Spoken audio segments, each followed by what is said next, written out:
it's great to have you out here. Thank you so much for joining us, first off. Oh, it's great to be here. Thank you. Yeah. So this record that's coming out, Wrote a Song for Everyone. This is great.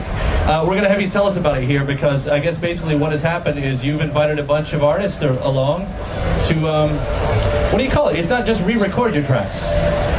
Well, we did kind of new versions of a lot of my songs, some of which are old and some of which are newer. But yeah, songs like Proud Mary. Jennifer Hudson joined me on that, along with Alan Toussaint. And that was kind of the spirit of the whole thing. My wife actually suggested this thing. And what she said was, well, why don't you get a bunch of the artists that you love and have them do your songs with you? And it seemed like such an intriguing idea. Really, to me, it sounded like Christmas. Because instead of some, record company thing or agent thing, all that career move kind of thing, it was just something with people that I buy their records, people I like. And having them join me in the studio. The whole idea was to work up kind of new and different arrangement of the songs you've heard before, and I've certainly heard before, and give them a new spin with new people playing and all that kind of thing. So that's what we did. They're the best songs ever! Thanks, man.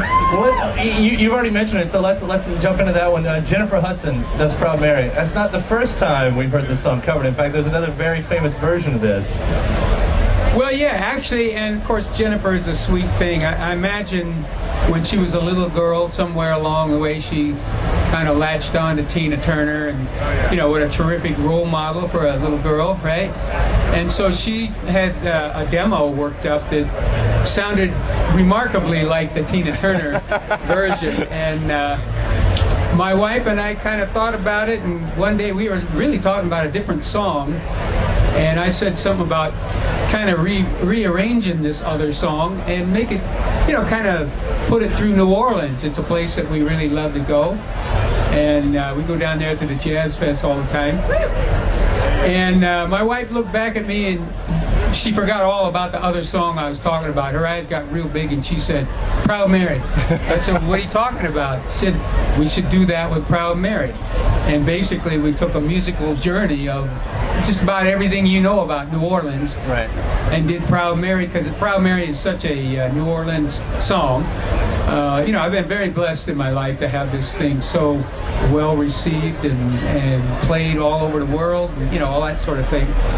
And so my wife is a very intuitive and soulful person.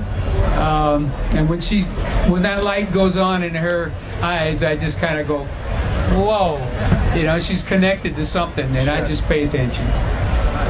It's always nice to celebrate those women in our lives, isn't it? Anyway, it turned out really great.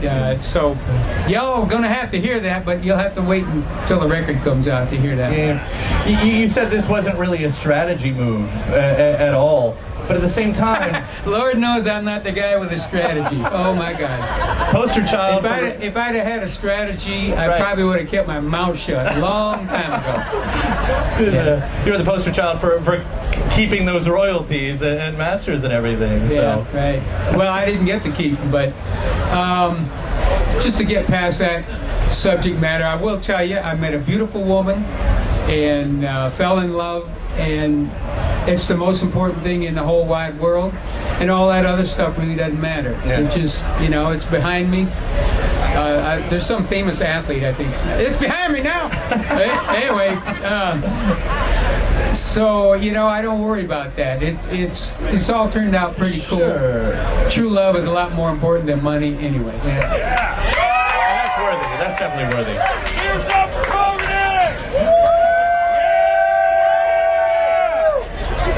By the way, we got Zach Brown on the record too. Is there something at this point, though, about making your mark with your legacy? Because these are great songs, and you're having great artists come through, and and you're looking at the entire scope of your history at this point. I imagine at some point there's got to be a little bit about, this is my legacy. I don't sit around and worry about that a lot. In fact, ever. It's kind of, that's just, sometimes I'm surprised that I'm the guy that wrote Proud Mary. Right. It's just kind of weird because I'm kind of mostly in the present, and I'm always I got kids and bills and school and all that stuff.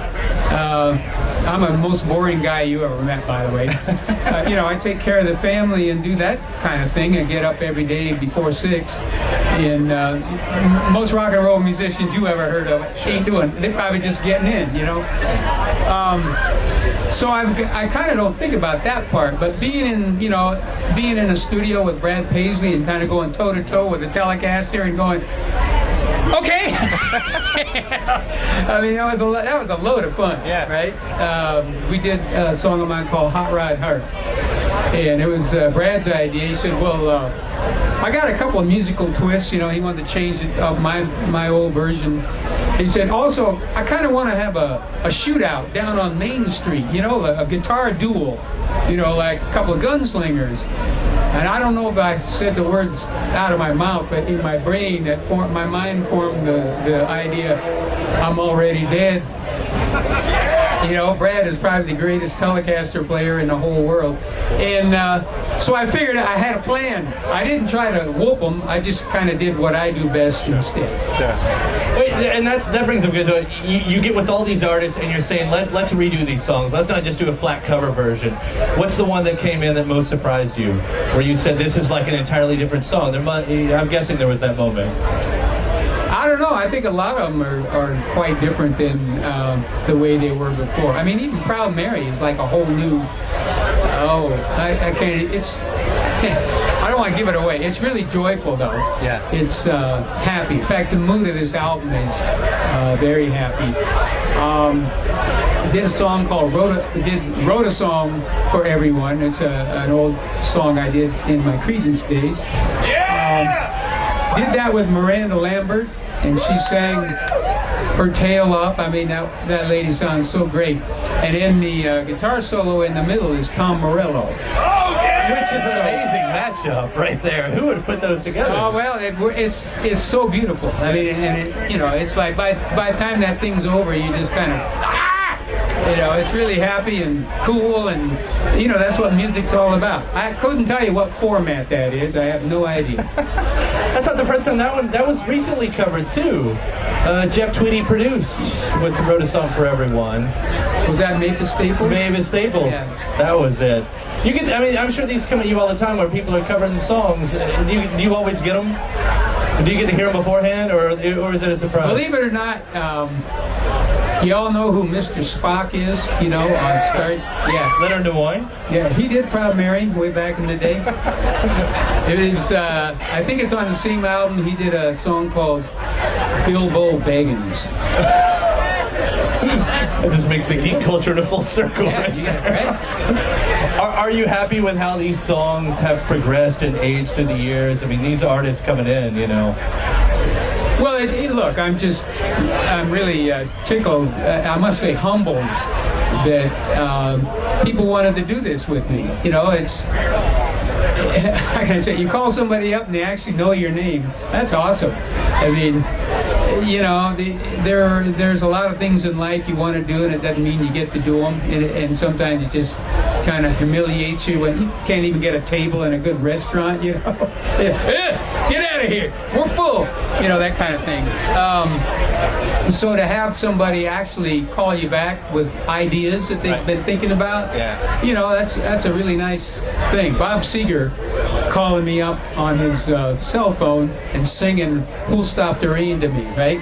On a cell phone? Yeah, because he said, "John, I got it. I'm gonna do Who'll Stop the Rain." All right, Bob, you're gonna. All right, Bob. You did the arm throw just like he does. Yeah.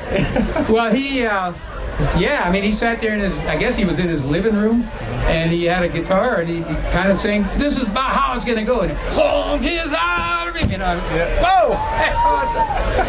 Then I called him back one day. I couldn't get a hold of him for a long time. When I finally did get a hold of him, he was in a Wendy's.